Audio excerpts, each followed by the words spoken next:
Hello friends, बहुत बहुत स्वागत है आप सभी का एक बार फिर से सरकारी हट में। तो इस वीडियो से जो है हम लोग फिजिक्स वाला पार्ट स्टार्ट करने वाले हैं। ठीक है, तो मैंने ये सोचा है कि आपको फिजिक्स के क्वेश्चंस मतलब प्रैक्टिस में बाद में कराऊंगा अगर हमारे पास टाइम बचता है। तो हम पहले जो है मेन जो थ्योरी के पार्ट्स हैं उसको कवर कर लेते हैं। ठीक है, तो जो भी लैब असिस्टेंट या फिर लैब अटेंडेंट बोल सकते हो, तो जो भी उसका एग्जाम दे रहा है तो वो जो है इस वीडियो को पूरा देखे। तो फिजिक्स के जो रिवीजन है वो मैं इस वीडियो से स्टार्ट कर रहा हूँ। बाकी केमिस्ट्री के एमसीक्यूज मैंने इतने सारे आपको करा दिए हैं, टोटल 9 पार्ट्स मैंने कराए हैं एमसीक्यूज के, और हर वीडियो में लगभग 30 से 40 जो है मिनिमम एमसीक्यू मैंने प्रैक्टिस कराए हैं हर चैप्टर से। तो क्लास 9th और क्लास 10th जो कि आपका जनरल साइंस के पार्ट के अंदर आता है, तो उसके एमसीक्यूज से ही आपका पूरा जो है वो केमिस्ट्री वाला पार्ट है आराम से कंप्लीट हो जाएगा। और आप सभी से रिक्वेस्ट करूंगा कि वो वीडियोस आप जरूर देखें। साथ ही एक बार अगर आप एनसीईआरटी की रीडिंग भी उसके साथ कर लेते हैं हर चैप्टर की, तो और ज्यादा आपको बेनिफिट मिल जाएगा। ठीक है, और बाकी जो केमिस्ट्री की प्लेलिस्ट है एमसीक्यू वाली, उसका जो लिंक है, उसका जो लिंक है वो मैंने कमेंट सेक्शन में पिन कर रखा है। तो जिसने भी वो केमिस्ट्री के पार्ट्स नहीं देखे उनको आप प्लीज जल्दी से जल्दी देख लीजिए। ठीक है, तो इस वीडियो में मैं कोशिश करूंगा कि हम लोग जो है 2 चैप्टर्स कंप्लीट करें क्लास 9 की फिजिक्स के। ओके, तो एनसीईआरटी मैंने ओपन कर रखी है, एनसीईआरटी की पीडीएफ। तो अगर आपके पास एनसीईआरटी है तो आप उसको ओपन करके जो है वो अपने खुद से भी पढ़ सकते हैं। और यहाँ जो है इस वीडियो में मैं आपको इंपॉर्टेंट पॉइंट्स वहां से वो पॉइंट्स बताऊंगा जहां से आपके क्वेश्चंस पूछे जा सकते हैं। ठीक है, इस वीडियो को देखने के बाद आप सभी से रिक्वेस्ट करूंगा कि आप एक बार एनसीईआरटी के ये जो चैप्टर्स मैंने आपको समझाए हैं तो इसकी एक बार आप रीडिंग कर लेंगे तो आपको जो है एक बेटर ओवरव्यू मिल जाएगा। अगर आपके पास एनसीईआरटी की किताब नहीं है क्लास 9 की साइंस की, ठीक है, तो आप क्या कर सकते हैं, ऑनलाइन इसको इंटरनेट से डाउनलोड भी कर सकते हैं। क्लियर है? तो अब जो है ये चैप्टर 8 है, ये मतलब फर्स्ट चैप्टर है क्लास 9 की फिजिक्स का, जिसका नाम है मोशन। तो ठीक है, तो इसको अब स्टार्ट कर लेते हैं और ऐसे ही जो है 2-2 3-3 चैप्टर में एक एक वीडियो में कंप्लीट करा दूंगा। तो हमारी जो है क्लास 9th और 10th की जो फिजिक्स है हमारी 4-5 वीडियो में कंप्लीट हो जाएगी जल्दी से। ठीक है, और उसके बाद जो है फिर हम लोग बायोलॉजी वाले पोर्शन पे मूव ऑन करेंगे और उसके बाद जो है जो जीके वगैरह है वो उस पर देखते हैं। ठीक है, तो मोशन का मतलब आप सभी को होता है, मोशन का मतलब क्या होता है, मूवमेंट। अगर कोई चीज मूव कर रही है तो हम बोलते हैं कि वो चीज क्या है, मोशन में है। दूसरी चीज ये होती है कि अगर वो मोशन में नहीं है तो किस में होगी, वो स्टेशनरी होगी या फिर रेस्ट पर होगी। ठीक है, तो यहां पर कुछ एग्जांपल्स दे रखे हैं मोशन के अलग अलग की, टाइम के साथ जो है हर चीज की अगर किसी भी चीज की जो है पोजीशन चेंज होती है तो उसी को हम क्या बोलते हैं, मोशन बोलते हैं।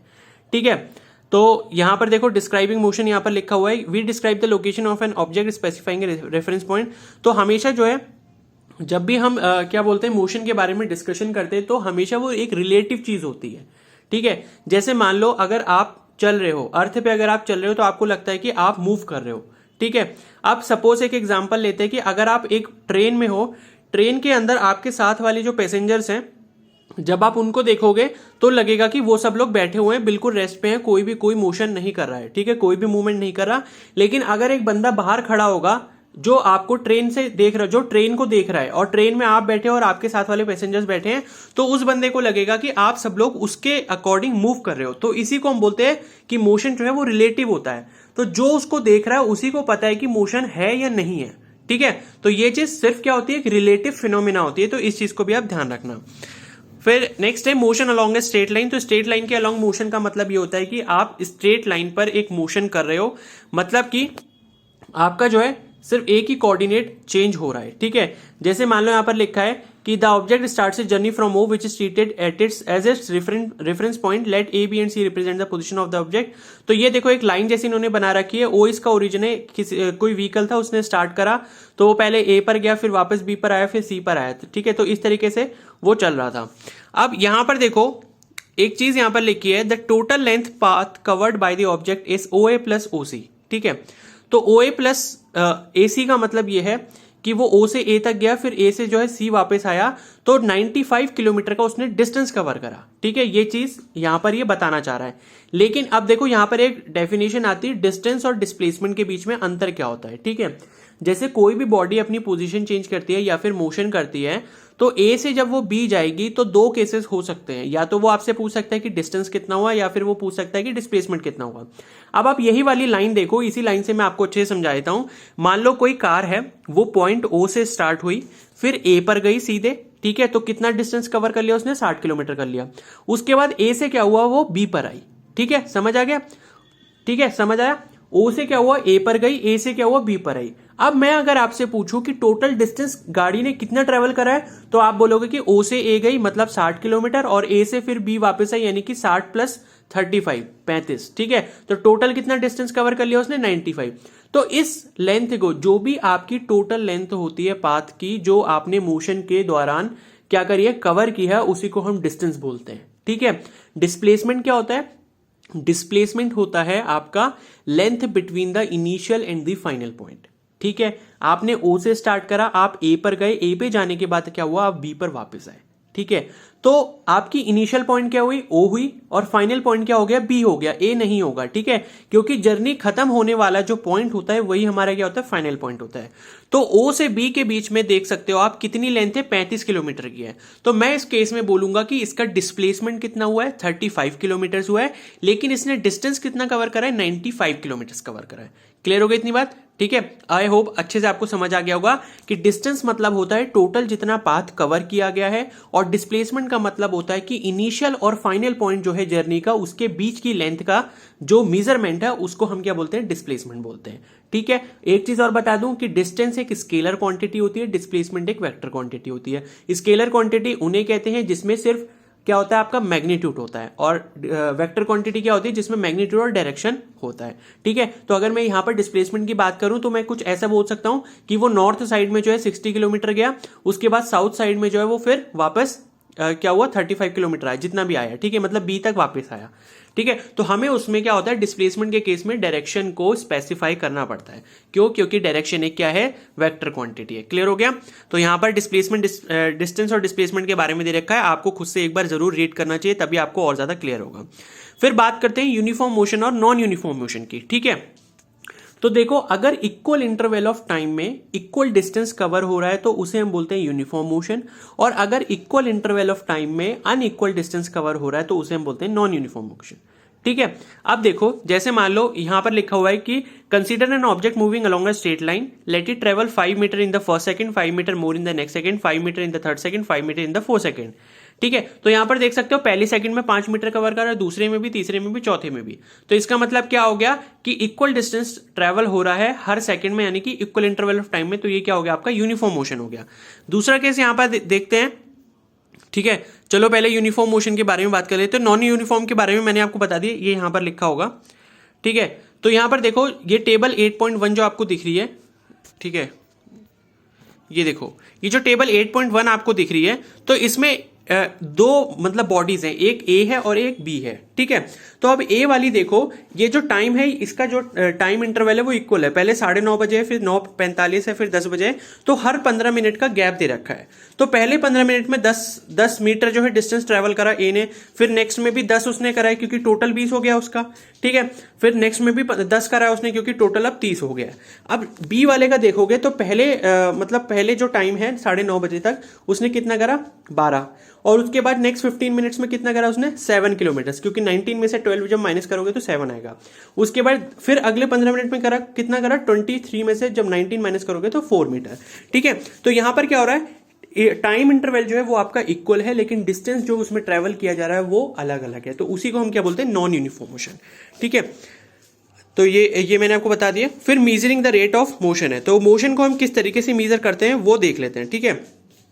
तो पहली चीज हम यहां पर समझते हैं, ये जो लिखा है एवरेज स्पीड। देखो, एवरेज स्पीड का मतलब होता है total distance travelled upon total time. इसका मतलब क्या होता है, जैसे मान लो आप दिल्ली से जो है शिमला ट्रेवल करके जा रहे हो, ठीक है। अब आपको पता है कि दिल्ली से शिमला मान लो कितना है, 400 किलोमीटर डिस्टेंस है सपोज, ठीक है। तो अब क्या है, जब आप अपनी गाड़ी लेकर जाओगे या किसी भी व्हीकल से जाते हो दिल्ली से शिमला ट्रैवल करने के लिए, तो वो जो 400 किलोमीटर हो गया वो आपका टोटल डिस्टेंस हो गया। अब टोटल टाइम मान लो आपको जो है 8 घंटे लगे उसमें, ठीक है। कितने लगे, 8 घंटे का आपको टाइम लगा दिल्ली से शिमला जाने में बाय कार।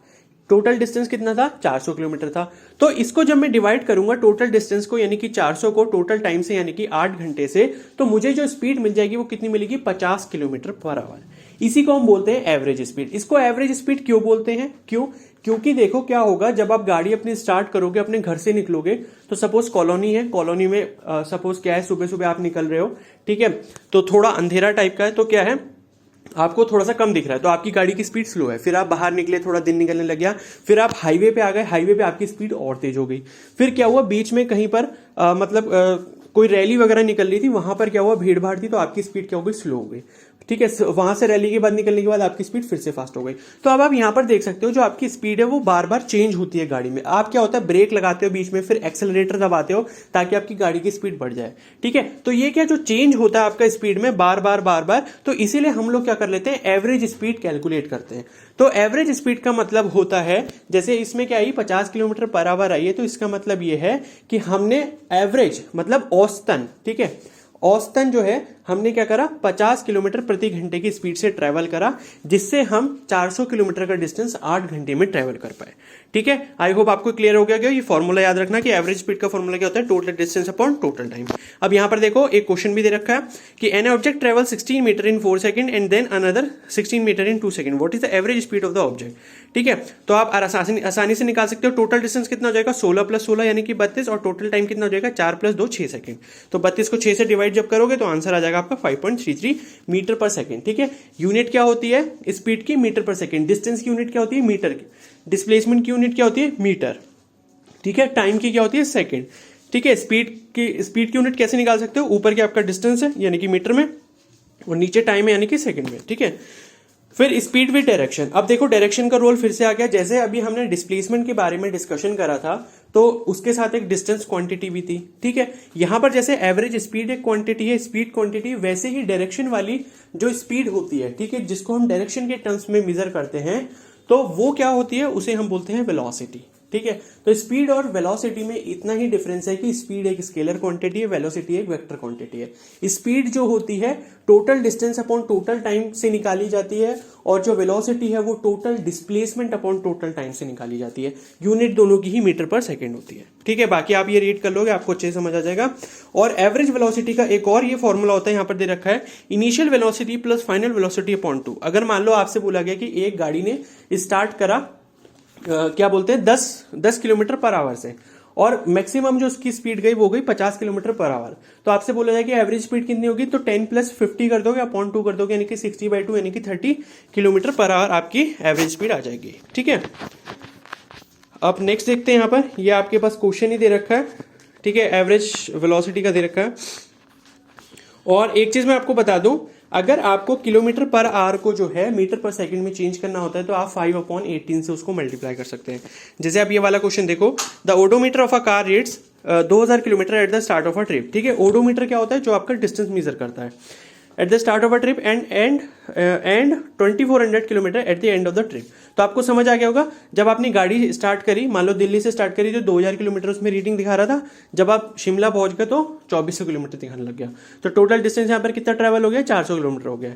और ये बोला है कि if the trip took 8 hour, कुछ उसी तरीके का एग्जाम्पल है जो मैंने आपको बताया था। ठीक है, अब इसमें जो है कितनी इसकी स्पीड हो गई, आप डिवाइड करके निकाल सकते हो। यहाँ पर किलोमीटर पर आवर में कितनी आ गई, 50 किलोमीटर पर आवर। अब आपसे पूछे कि मीटर पर सेकंड में भी निकालो, तो क्या करना होगा, आपको सिंपली इस 50 किलोमीटर आवर को 5/18 से मल्टीप्लाई करना होगा, 5/18 से। ठीक है, आपका आंसर जो है मीटर पर सेकंड में आ जाएगा। ठीक है, तो इस तरीके से आप इसको कर सकते हो। फिर है rate of change of velocity. देखो, rate of change of velocity का मतलब होता है एक्सेलरेशन। ठीक है, क्या मतलब है इसका, जैसे क्या होता है, आप गाड़ी चलाते हो तो गाड़ी में क्या होता है, आप कभी एक्सेलेटर को थोड़ा और मतलब थोड़ा ज्यादा दबाते हो, तो कभी थोड़ा कम दबाते हो। ठीक है, तो ये क्या करते हो, आप एक्सेलरेट करते हो और क्या करते हो, डी एक्सेलरेट करते हो। ठीक है, या रिटार्ड करते हो। तो इसका मतलब है एक्सेलरेट करने का मतलब है कि आप अपनी स्पीड को बढ़ा रहे हो, रिटार्ड करने का मतलब है कि आप अपनी स्पीड घटा रहे हो, जैसे कि ब्रेक लगा के। ठीक है, तो rate of change of velocity क्या होता है, यहां पर देखो, rate of change of velocity का मतलब होता है एक्सेलरेशन। एक्सेलरेशन का मतलब है कि वेलोसिटी में कितना चेंज आ रहा है। ठीक है, वो कैसे निकालते हैं, change in velocity upon time taken, यानी कि जितनी आपकी फाइनल वेलोसिटी है उसमें से इनिशियल वेलोसिटी को माइनस करो, v - u upon total time. ठीक है, जितना आपका टाइम लग रहा है उस बीच में। तो एक्सेलरेशन का फॉर्मूला आप देख सकते हो, v - u अपॉन t होता है। अब इसकी यूनिट कैसे निकाल सकते हैं, v - u यानी कि वेलोसिटी आएगी, वेलोसिटी की यूनिट क्या होती है, मीटर पर सेकंड, और टाइम की यूनिट क्या होती है, सेकंड। तो इसकी जो एक्सेलरेशन की यूनिट बन जाती है वो क्या बन जाती है, मीटर पर सेकंड स्क्वायर। ठीक है, तो जिसमें एक्सेलरेशन होता है जिस मोशन में, उसे हम क्या बोलते हैं, एक्सेलरेटेड मोशन बोलते हैं। क्लियर हो गया, और बाकी इसमें इतना कुछ इंपॉर्टेंट नहीं है। ठीक है, बाकी एक्सेलरेशन पे ये न्यूमेरिकल दे रखा है, वो आप खुद से कर सकते हो। ठीक है। फिर ग्राफिकल रिप्रेजेंटेशन ऑफ मोशन है, डिस्टेंस टाइम ग्राफ है। देखो डिस्टेंस टाइम ग्राफ कुछ इस तरीके का दिखता है यूनिफॉर्म स्पीड के केस में। अगर मान लो आपकी गाड़ी जो है यूनिफॉर्म स्पीड से चल रही है या फिर यूनिफॉर्म मोशन कर रही है, मतलब जैसे मैंने बताया था कि इक्वल डिस्टेंस जो है वो इक्वल इंटरवल ऑफ टाइम में कंप्लीट कर रही है, तो इसका मतलब क्या है, ये क्या होगा, इस तरीके का कुछ ग्राफ बनता है स्ट्रेट लाइन। ठीक है, आपसे पूछा जा सकता है कि यूनिफॉर्म मोशन के केस में या फिर यूनिफॉर्म स्पीड के केस में डिस्टेंस टाइम ग्राफ कैसा बनता है, स्ट्रेट लाइन का बनता है। ठीक है, बाकी इसमें कुछ ऐसा खास नहीं है। और ये जो है ये आपकी नॉन यूनिफॉर्म स्पीड का, यानी कि नॉन यूनिफॉर्म मोशन के लिए जो डिस्टेंस टाइम ग्राफ होता है वो कुछ इस तरीके का होता है। ठीक है, ये कर्व बनता है आपका। ओके, अब ये वेलोसिटी टाइम ग्राफ है, ये वेलोसिटी और टाइम के बीच में ग्राफ है। ठीक है, तो ये काई के लिए है जब आपकी वेलोसिटी कांस्टेंट है। आप देख सकते हो आपका जो नीचे वाला एक्सिस है उस पर टाइम बढ़ता जा रहा है, लेकिन जो वेलोसिटी है वो आपकी से क्या है, 40 किलोमीटर पर आवर, ये यानी कि कांस्टेंट है। ठीक है, तो कांस्टेंट वेलोसिटी का ग्राफ कुछ इस तरीके से बनेगा। ठीक है, बाकी आप पढ़ लेना, इतना कुछ खास नहीं है, मैं इंपॉर्टेंट चीजें बता रहा हूँ सिर्फ आपको। ठीक है, फिर यहां पर ये लिखा है velocity time graph for a car moving with uniform acceleration. अब मान लो अभी तक तो यूनिफॉर्म स्पीड थी, उसमें एक्सेलरेशन बिल्कुल भी नहीं था, जीरो एक्सेलरेशन था, लेकिन अगर एक्सेलरेशन आ जाता है तो उस केस में क्या होगा, वेलोसिटी टाइम ग्राफ जो है वो इस तरीके का बनेगा, स्ट्रेट लाइन बनेगा। ठीक है, उसमें भी स्ट्रेट लाइन था, लेकिन वो लाइन जो थी वो पैरेलल थी किसके, एक्स एक्सिस के। और इसमें क्या होगा, ये आपकी स्ट्रेट लाइन जाएगी दोनों ही एक्सिस के बीच में से। ठीक है, फिर उसके बाद जो है ये ग्राफ देख लेना, ये शायद उसके लिए है यूनिफॉर्मली एक्सेलरेटेड मोशन के लिए। ठीक है, नॉन यूनिफॉर्मली एक्सेलरेट, अगर मान लो एक्सेलरेशन जो है आपका कांस्टेंट नहीं है और नॉन यूनिफॉर्म है तो कुछ इस तरीके के ग्राफ्स बन सकते हैं। ठीक है, इंपॉर्टेंट ऊपर वाले ही थे सब, तो ये आपके ग्राफ्स हो गए। और बाकी जो है equation of motion by graphical method, अब देखो इसमें कुछ इतना ज्यादा समझने का नहीं है। ये जो तीन इक्वेशन यहाँ पर दिख रही है इसको अच्छे से याद कर लेना कि v equal to u plus a t होती है। और एक चीज ध्यान रखना, ये जो तीनों इक्वेशन होती है ये सिर्फ यूनिफॉर्म एक्सेलरेटेड मोशन के लिए होती है। यानी कि अगर आपका कोई भी ऑब्जेक्ट है, कोई भी पार्टिकल है, कोई भी व्हीकल है, वो यूनिफॉर्म एक्सेलरेशन से जब मूव करेगा तभी आप इन तीनों को अप्लाई कर सकते हो। ठीक है, समझ आ गई बात। तो क्या होना चाहिए, आपका यूनिफॉर्म एक्सेलरेशन होना चाहिए। यहां देखो ऊपर लिखा है when an object moves along a straight line with uniform acceleration it is possible to relate its velocity acceleration during the motion and the distance covered. ठीक है, तो v is equal to u plus a t होता है। v क्या होता है आपकी final velocity, u क्या होता है इनिशियल वेलोसिटी, a क्या होता है एक्सेलरेशन, t होता है टाइम, s क्या होता है आपका डिस्प्लेसमेंट होता है, u क्या होता है बता दिया। ठीक है, तो s is equal to u t plus half a t square, एक इक्वेशन ये होती है, और v square minus u square is equal to 2as, एक इक्वेशन ये होती है। तो तीनों आपको ये पता होनी चाहिए। आपसे पूछा जा सकता है कि क्या बोलते हैं, ये जो तीन इक्वेशंस हैं इसके लिए कंडीशन क्या होनी चाहिए, तो ये पूछ लेगा कि यूनिफॉर्म एक्सेलरेशन होना चाहिए। ठीक है, या फिर पूछ लेगा कि यूनिफॉर्म एक्सेलरेशन के लिए इनमें से कौन सी जो है इक्वेशन बिल्कुल करेक्ट है। ठीक है, तो ये तीनों भी दे सकता है और लास्ट में दे देगा ऑल ऑफ द अबव। ठीक है, तो ऑल ऑफ द अबव इसका करेक्ट आंसर जाएगा। फिर है equation for velocity time relation, यहां पर देख लेते हैं इसके बारे में क्या दिया है। तो ये हाँ ठीक है, ये इसके प्रूफ दे रखे हैं, तो ये प्रूफ आपको नहीं पढ़ने। ठीक है, सिर्फ इक्वेशन आपको पता होनी चाहिए। यहाँ पे कुछ न्यूमेरिकल्स दिए गए हैं इसके, और लास्ट में दिया है यूनिफॉर्म सर्कुलर मोशन। ठीक है, तो यूनिफॉर्म सर्कुलर मोशन के बारे में भी मैं आपको चीज बता देता हूँ। यूनिफॉर्म सर्कुलर मोशन का मतलब होता है, मान लो एक गोल चक्कर है, एक गोल चक्कर में जो है कोई भी गाड़ी मूव कर रही है या भी कोई जो है बंदा जो है वो भाग रहा है। ठीक है, कोई लड़का है वो भाग रहा है उसमें, तो वो जो मोशन होता है वो कैसा मोशन होता है आपका, यूनिफॉर्म सर्कुलर मोशन। ठीक है, और एक चीज ध्यान रखना, सर्कुलर मोशन के केस में एक चीज बहुत इंपॉर्टेंट है कि भले ही आपकी स्पीड कांस्टेंट हो लेकिन वेलोसिटी कांस्टेंट नहीं होती है। समझ आ रही है बात। स्पीड क्या होता है, सिर्फ आपको मैग्नीट्यूड देता है। वेलोसिटी क्या होता है, मैग्नीट्यूड और डायरेक्शन दोनों के बारे में बताता है। तो सर्कल में देखो, सर्कल में क्या है, जब आप टर्न लेते रहोगे, बार बार टर्न लेते रहोगे, तो क्या है आपकी डायरेक्शन जो है हमेशा हर सेकंड में चेंज हो रही है, हर मिली सेकंड में आपकी डायरेक्शन चेंज हो रही है। ठीक है, तो इसीलिए ये कैसा होता है आपका यूनिफॉर्मली एक्सेलरेटेड सर्कुलर मोशन होता है, यानी कि इसमें एक्सेलरेशन होता है। अगर आपसे बोला जाए कि स्पीड कांस्टेंट है तो क्या एक्सेलरेशन होगा, हाँ बोलोगे हाँ होगा। क्यों, क्योंकि स्पीड कांस्टेंट है लेकिन वेलोसिटी कांस्टेंट नहीं है। वेलोसिटी चेंज हो रही है, इसका मतलब एक्सेलरेशन जरूर आएगा। ठीक है, बस यही सब बात यहाँ पर लिखिए, एक बार खुद से भी रीडिंग मार लोगे तो आपको बहुत अच्छे से ये चीज क्लियर हो जाएगी। बाकी एक चीज यहाँ पर ये दे रखी है कि ये जो वेलोसिटी है कैसे निकाल सकते हो इस पाथ की। ठीक है, तो जो फॉर्मूला होता है ये होता है 2πr/t। ये एनसीईआरटी में गलत लिख रखा है, इन्होंने बीच का पाई हटा दिया है। ठीक है, 2πr क्या होता है आपका सर्कमफेरेंस होता है सर्कल का, टाइम क्या होगा टोटल टाइम। तो टोटल डिस्टेंस को जब टोटल टाइम से डिवाइड करोगे तो क्या आएगी आपके पास, वेलोसिटी आ जाएगी। ठीक है, वेलोसिटी नहीं सॉरी स्पीड आ जाएगी। ठीक है, तो यूनिफॉर्म सर्कुलर मोशन कैसा होता है, एक्सेलरेटेड मोशन होता है। ओके, ये पत्थर वाला एग्जाम्पल भी दिखा रखा है, ठीक है। तो ये जो है इस चैप्टर के बारे में हो गया। अब जो है हम नेक्स्ट चैप्टर देख लेते हैं। तो नेक्स्ट चैप्टर है force and laws of motion, ठीक है। तो force and laws of motion के बारे में हम लोग डिस्कस करते हैं। तो फोर्स आप सभी को पता है क्या होता है, अगर हम किसी चीज को पुश या पुल करते हैं तो वही क्या होता है, फोर्स होता है। जैसे मान लो कोई एक लड़का है, वो इस ट्रॉली को खींच रहा है या धक्का मार रहा है, तो वो क्या, उस पर क्या लग रहा है, फोर्स लग रहा है, ठीक है। तो यही चीज इसमें दे रखी है। फिर नेक्स्ट है बैलेंस्ड और अनबैलेंस्ड फोर्सेस। तो बैलेंस और अनबैलेंस्ड फोर्सेस क्या होते हैं, मान लो क्या बोलते हैं, ये जो टेबल पे ये एक ब्लॉक रखा हुआ है लकड़ी का, अगर क्या कर रहे हो आप, जो एक्स फोर्स लगा रहे हो, जो वाई फोर्स लगा रहे हो, अगर ये दोनों इक्वल होंगे, ठीक है, तो इसको हम बोलेंगे बैलेंस्ड फोर्स। अगर क्या होगा कि एक्स छोटा है या एक्स बड़ा है वाई के कंपैरिजन में फोर्स जो है, ठीक है, तो क्या होगा, ये क्या होगा, अनबैलेंस्ड फोर्स होगा। और अनबैलेंस्ड फोर्स की वजह से ही क्या होता है, मोशन होता है, ठीक है। इस चीज को ध्यान रखना, बैलेंस फोर्सेस जब होते हैं तब कोई भी मोशन नहीं होता है, क्योंकि नेट फोर्स जो लगने वाला होता है उस पर 0 हो जाता है, ठीक है। समझ आ गई बात।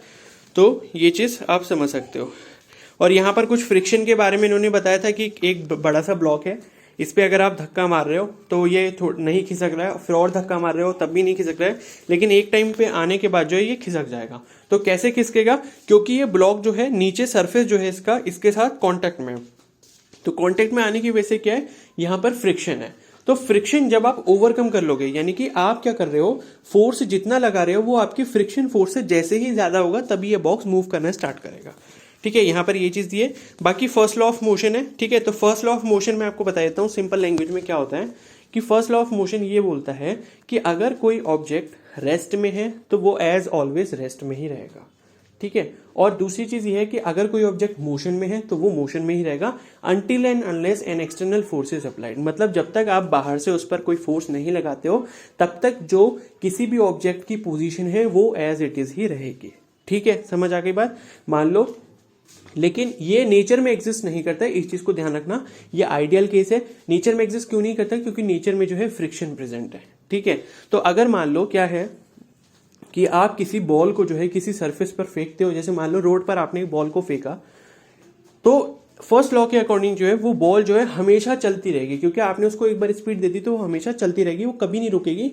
जब तक आप उस पर दोबारा से एक्सटर्नल फोर्स लगा के उसको रोकते नहीं हो, ठीक है। और दूसरी चीज ये है कि अगर आपने कोई चीज रख दी है, मान लो एक किताब को इस टेबल पे रख दिया, तो वो किताब जो है वो कभी नहीं हिलेगी जब तक आप उसको हिलाने की कोशिश नहीं करोगे खुद से, ठीक है। तो फर्स्ट लॉ ऑफ मोशन यही कहता है कि किसी भी बॉडी का इनर्शिया जो होता है वो हमेशा अपनी पोजीशन को मेंटेन करने की कोशिश करता है।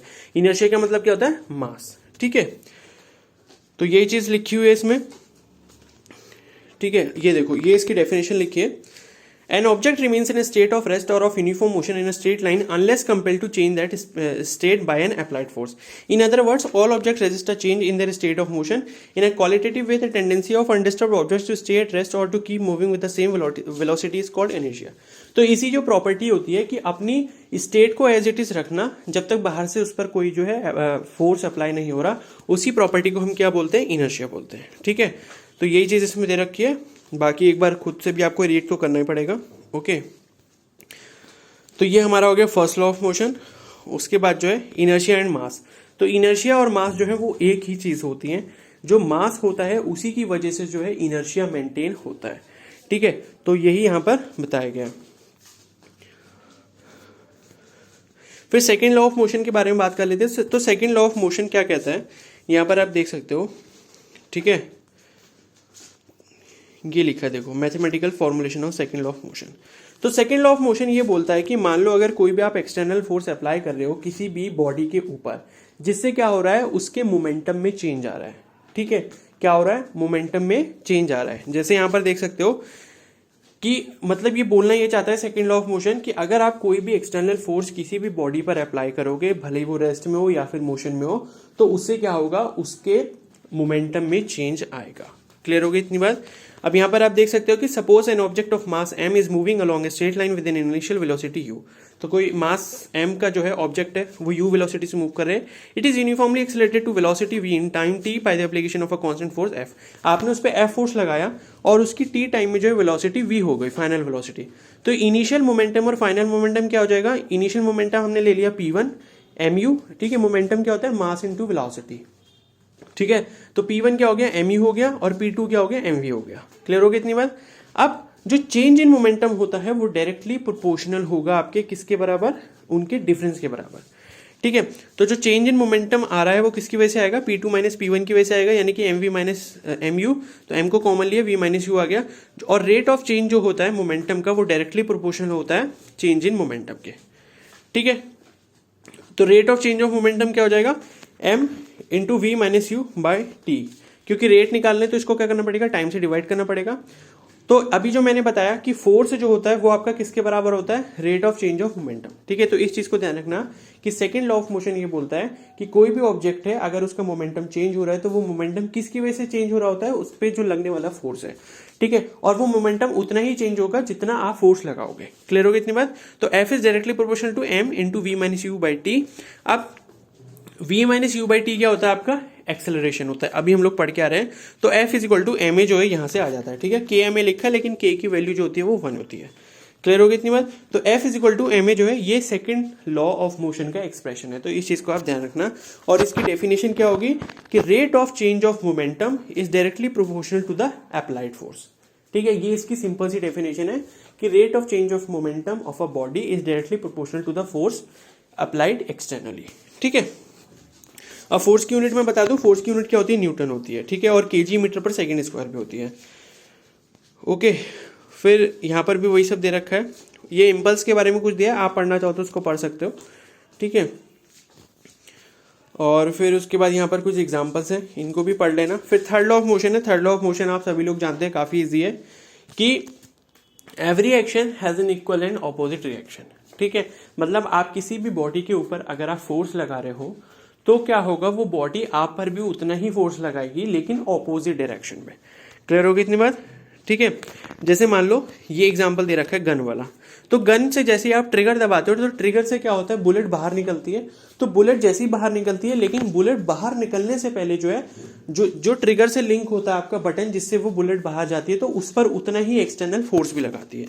ठीक है, जिसे रिकॉइल फोर्स बोलते हैं। ठीक है, इसी वजह से क्या होता है, गन जब चलाते हैं, ठीक है, जब राइफल चलाते हैं तो क्या होता है, एक झटका आता है, जर्क आता है उसी की वजह से। क्यों, क्योंकि उसने वो जो बुलेट है उसमें उसने उसके ऊपर क्या लगाया, उतना ही फोर्स लगाया है।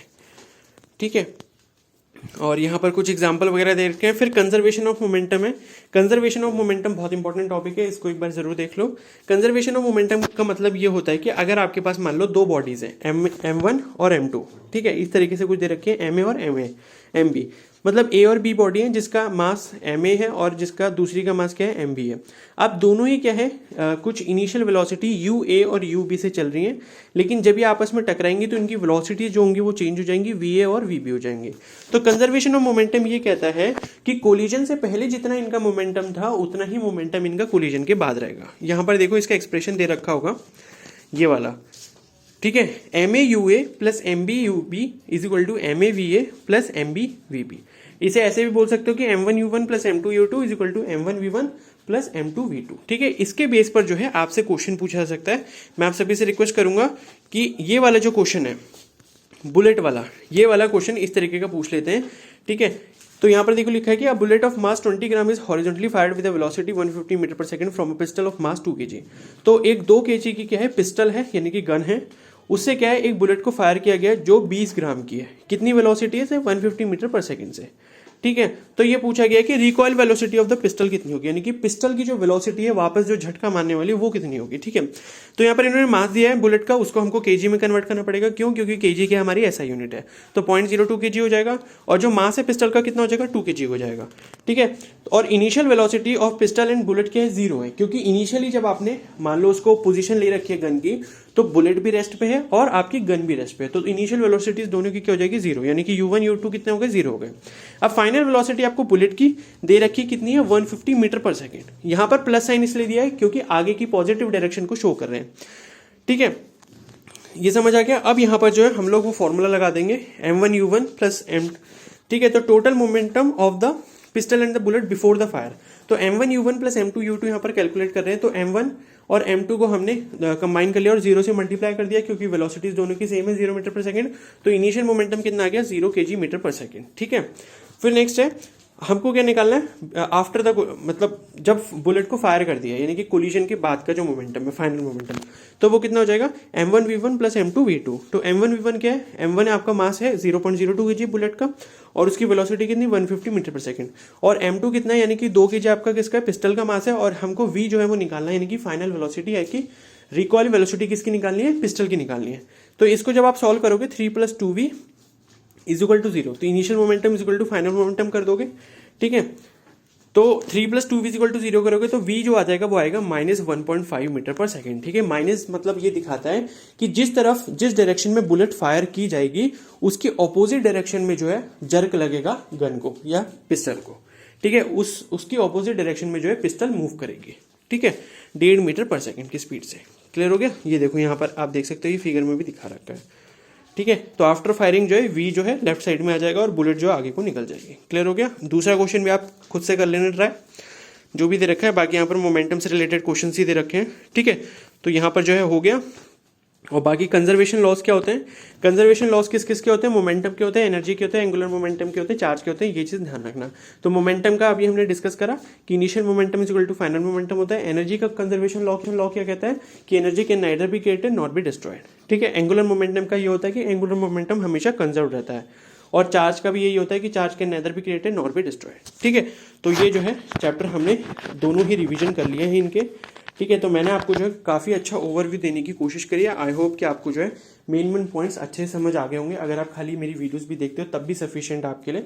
लेकिन मैं आप सभी से रिक्वेस्ट करूंगा कि अगर आपके पास सफिशिएंट टाइम है तो जैसे मैंने ये चैप्टर अभी कंप्लीट कर लिया तो इसके तुरंत बाद जो है आप एक बार दोनों ही चैप्टर की रीडिंग मान लीजिए। एनसीईआरटी बुक नहीं है तो पीडीएफ डाउनलोड कीजिए जैसे मैंने कर रखी है, ठीक है। तो एनसीईआरटी बुक खरीदने की भी कोई जरूरत नहीं है, आप सिर्फ पीडीएफ डाउनलोड कीजिए, एक बार बस इसकी रीडिंग मान लीजिए, सफिशिएंट है वो, ठीक है। अब ऐसे ही बाकी फर्दर चैप्टर्स भी जो है मैं फिजिक्स के जल्दी जल्दी करा देता हूँ, उसके बाद हम लोग बायो की तरफ मूव करेंगे, फिर हम जीके, हिंदी, ये सब पोर्शन जल्दी से देखते हैं क्योंकि हमारे पास अब टाइम कम बचा है, ठीक है। आगे बस समझ में। और जिसने केमिस्ट्री के एमसीक्यूज नहीं देखे हैं उसकी प्लेलिस्ट का लिंक जो है मैंने कमेंट सेक्शन पिन कर रखा है, वहां से जाकर आप देख लेना। ये वीडियो अगर पसंद आई तो प्लीज को जरूर लाइक कर देना और अपने दोस्तों के साथ भी शेयर कर सकते हो अगर चाहो तो, ठीक है। और चैनल पर नए हो तो जरूर सब्सक्राइब कर लेना और बेल आइकन को प्रेस कर लेना, ओके। और कोई भी डाउट है तो आप मुझे कमेंट सेक्शन में जरूर बता देना, okay. So thank you and have a nice day.